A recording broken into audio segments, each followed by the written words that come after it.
দর্শক, গত রাতভর যমুনার সামনে, যমুনার পাশে, যমুনার চতুর্দিকে কি হয়েছে, কি হচ্ছিল, কি হতে চলেছে, ওসমান হাদি হত্যাকাণ্ডের বিচার চেয়ে নতুন করে যমুনার সামনে জড়ো হয়েছেন আমরা দেখেছি ইনকিলাব মঞ্চের কর্মীরা। তাদের সমর্থনে অনেকেই গিয়েছে। সেখান থেকে পুলিশের সঙ্গে নানা বাদানুবাদের ঘটনা আমরা দেখেছি এবং পুলিশকে এরকম হুমকিও দেয়া হয়েছে যে আমাদের গায়ে যদি ফুলের টোকাও দেয়া হয় তাহলে আগামী কালকের মধ্যে ঢাকা শহরে 50 লক্ষ লোক নেমে পড়বে। কিছু কি বোঝা যাচ্ছে কিংবা কিছু কি হতে যাচ্ছে? যমুনাতে যখন এই কর্মকাণ্ড হচ্ছে তখন রমনা অঞ্চলের ডিসি মাসুদ তিনি বলছেন এই অঞ্চলে 144 ধারা জারি আছে। 144 ধারা জারির মাঝেও এই আন্দোলনটা হচ্ছে কেন? নাকি ওসমান হাদি হত্যাকাণ্ডের বিচার নিয়ে সরকার মনোযোগী না, সরকার এটাকে গুরুত্ব দিচ্ছে না? আসলে কোনটা, কোন পরিস্থিতির কারণে ইনকিলাব মঞ্চ এতটা হার্ডলাইনে যাওয়ার চেষ্টা করছে? চলুন একটু বুঝে ওঠার চেষ্টা করি এই ভিডিওতে আদতে যমুনাতে কি হচ্ছে। থাকবেন পলিটিক্স টিভির নিয়মিত আয়োজনে।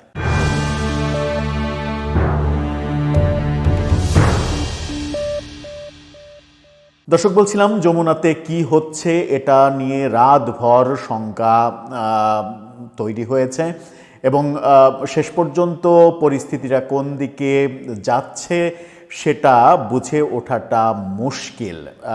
আমি যদি বেশ কিছু বাক্য বিনিময়ের কথা বলি, সেগুলোর প্রসঙ্গে পরে আসছি। তার আগে ডেইলি স্টার কী বলছে চলুন আগে ডেইলি স্টারের খবরটা দেখি, পাশাপাশি আরেকটা ছবিও আমরা দেখব। ডেইলি স্টার তারা বলছে হাদি হত্যা জাতিসংঘের তত্ত্বাবধানে তদন্ত দাবিতে যমুনার সামনে ইনকিলাব মঞ্চ। অর্থাৎ তাদের নতুন দাবি হচ্ছে জাতিসংঘের তত্ত্বাবধানে তদন্ত হতে হবে। তার মানে বর্তমান সরকারের যে তদন্ত প্রক্রিয়া, সেই তদন্ত প্রক্রিয়াতে তারা আস্থা রাখতে পারছে না, বর্তমান সরকারকে আস্থার মধ্যে তারা রাখছে না। এবং এরকম কথাও বলা হয়েছে বর্তমান সরকারের ভেতরেই কিছু লোকজন ঢুকে রয়েছে যারা ওসমান হাদির এই হত্যাকাণ্ডের বিচার হোক এটা নাকি চান না। ডেইলি স্টার যেটা বলছে সেটা হচ্ছে যে প্রত্যক্ষদর্শীরা জানান শুরুতে ইনকিলাব মঞ্চের 8 থেকে 10 জন নেতাকর্মী কর্মসূচিতে অংশ নেন। তাদের মধ্যে ছিলেন ইনকিলাব মঞ্চের সদস্য সচিব আবদুল্লাহ আল জাবের, ঢাকা বিশ্ববিদ্যালয়ের ডাকসুর মুক্তিযুদ্ধ এবং গণতান্ত্রিক আন্দোলন বিষয়ক সম্পাদক সেই আলোচিত জুমা এবং হাদির স্ত্রী রাবিয়া ইসলাম শম্পা। কর্মসূচি থেকে আবদুল্লাহ আল জাবের সাংবাদিকদের বলেন, নিরাপত্তা বিঘ্ন হতে পারে এই বিবেচনায় আমরা অল্প কয়েকজন মানুষ এসেছি। আমরা চাইলে আরও মানুষ আনতে পারতাম। প্রধান উপদেষ্টার আশ্বাস না পাওয়া পর্যন্ত শহীদ ওসমান হাদির স্ত্রীকে নিয়ে আমরা অপেক্ষা করছি। বিচারের পরিপূর্ণ আশ্বাস না পেলে আমরা অবস্থান কর্মসূচি ছেড়ে যাব না। তিনি আরও বলেন, হাদি হত্যার ঘটনা নিয়ে জাতিসংঘের অধীনে একটা নিরপেক্ষ তদন্ত শুরুর ঘোষণা না দেওয়া পর্যন্ত আমরা এই কর্মসূচি ছেড়ে যাব না। ইন্টারকন্টিনেন্টাল হোটেলের সামনে আরও 40 থেকে 50 জনকে সেই সময় সন্ধ্যার দিকে যখন শুরু হয় তখন অপেক্ষা করতে দেখা যায়। এই খবরগুলো যেটা বলছে ডেইলি স্টার, এই খবরের পরে আপনাদেরকে একটা ছবি দেখাতে চাই, যে ছবিতে আমরা দেখছি যে এনসিপির আলোচিত এমপি ক্যান্ডিডেট ঢাকা 8-এর নাসিরউদ্দিন পাটোয়ারি তিনিও ওখানে যোগ দিয়েছেন। সে ছবিটা দেখে নিন। জাবেরের সামনে তিনিও বসে আছেন এবং তিনি যোগ দিয়েছেন, এরকম একটা খবর বিভিন্ন গণমাধ্যমে এই ছবি প্রকাশিত হচ্ছে। রমনা অঞ্চলের ডিসি মাসুদ জাবেরকে অনেক বোঝানোর চেষ্টা করেছেন যে এটা এখানে অনেক ব্যাপার আছে, এটা 144 ধারা জারি করা এলাকা, এখানে ইচ্ছা করলে যা ইচ্ছা তাই করা যায় না, আমাদের উপরের নির্দেশে চলতে হয়, যদি আপনারা এই জায়গাটা না ছাড়েন তাহলে একটা সময় হয়তো আমাদেরকে বল প্রয়োগ করতে হবে। পাল্টা জাবের যেটা বলেছেন ডিসি মাসুদকে সেটা হচ্ছে যে কি করবেন, সর্বোচ্চ আমাদেরকে লাঠিপেটা করবেন, জল কামান আনবেন, জল কামান এনে আমাদের উপরে জল কামান মারবেন। ডিসি মাসুদ তখন বলেন, এই মাত্র কয়েকজন মানুষের জন্য তো জল কামান লাগে না। তখনই ভয়ঙ্কর কথাটা জাবের বলেছেন যে কত মানুষ হলে জল কামান আনা যায় আপনি সেটা বলেন। 2 ঘন্টার মধ্যে আপনি যত মানুষের কথা বলবেন তত মানুষ যদি আনতে না পারি তাহলে আমি এই জায়গা ছেড়ে দেব। এবং জাবেরকে এরকম হুঙ্কারও দিতে আমরা দেখেছি যে তাদের গায়ে যদি ফুলের টোকাও দেয়া হয়, অর্থাৎ 144 ধারা ভেঙে তারা ওখানে সমাবেশ করছে এবং মিছিল করেছে, স্লোগান দিয়েছে, এই ব্যাপারগুলো আমরা দেখেছি। কিন্তু তিনি হুঙ্কার দিয়েছেন যে যদি তাদের গায়ে ফুলের টোকা দেয়া হয় তাহলে কালকের মধ্যেই, অর্থাৎ গত রাতে যেটা বলেছেন যে যেটা আজকের মধ্যে হবে, তিনি বলছেন যে কালকের মধ্যে 50 লক্ষ লোক ঢাকায় জমায়েত করা হবে, তখন সরকার বিপদে পড়ে যাবে। মানে একটা সরকার বিরোধী একটা ব্যাপার আমরা দেখছি। মানে ডিসি মাসুদের সঙ্গে এই যে তর্ক বিতর্ক, কত লোক আপনার প্রয়োজন, কত লোক হলে আপনার জলকামান আনা সম্ভব হবে, আপনি 2 ঘন্টার নোটিশ দেন, 2 ঘন্টার মধ্যে তত লোক যদি হাজির করতে না পারি তাহলে জায়গা ছেড়ে দেব।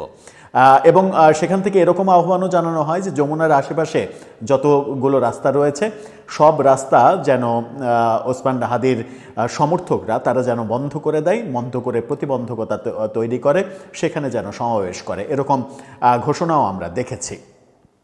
রাতভর একটা আলোচনা সামাজিক যোগাযোগ মাধ্যমে ছিল, সেটা হচ্ছে যে ওসমান হাদির বিচারের ব্যাপারে সরকারের দিকে সন্দেহের তীর ছুঁড়ে দেওয়ার অর্থ কী। সরকার তো এই ব্যাপারে খুবই মানে সচেতন এবং খুবই উদ্যোগী, এবং সরকার ওসমান হাদিকে ওন করে।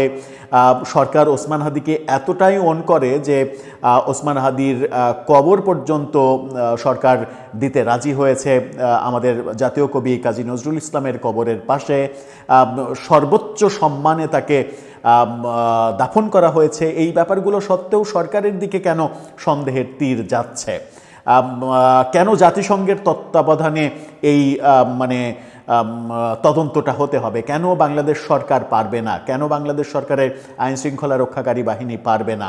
এই প্রশ্নগুলো আসছে যখন, তখন অনেকে আবার অতি উৎসাহী হয়ে যে কথাটা বলতে চাইছেন, বিশেষ করে জাবেরের ওই কথাগুলো যে আমাদের গায়ে ফুলের টোকা দিলে কালকে 50 লক্ষ লোক জমায়েত হবে, এই কথা দিয়ে কেউ কেউ সামাজিক যোগাযোগ মাধ্যমে লেখার চেষ্টা করছেন যে নির্বাচন কেন্দ্রিক কোনো ইস্যু তৈরি হচ্ছে কিনা, আগামী নির্বাচনটা যেন ঠিকঠাকভাবে হতে না পারে, সেই মানে ব্যাপারগুলো কোনো একটা পক্ষ ওসমান হাদির এই ব্যাপারটাকে কেন্দ্র করে একটা গোলযোগ তৈরি করা, একটা বিশৃঙ্খল পরিবেশ তৈরি করা, যেন নির্বাচনের কাজকাম ব্যাহত হয় এবং এমনকি নির্বাচনটাও বানচাল হয়ে যায় কিংবা পিছিয়ে যায়, এরকম কোনো ব্যাপার রয়েছে কিনা, এরকম লেখালেখিও আমি বিভিন্ন জায়গায় সামাজিক যোগাযোগ মাধ্যমে দেখেছি।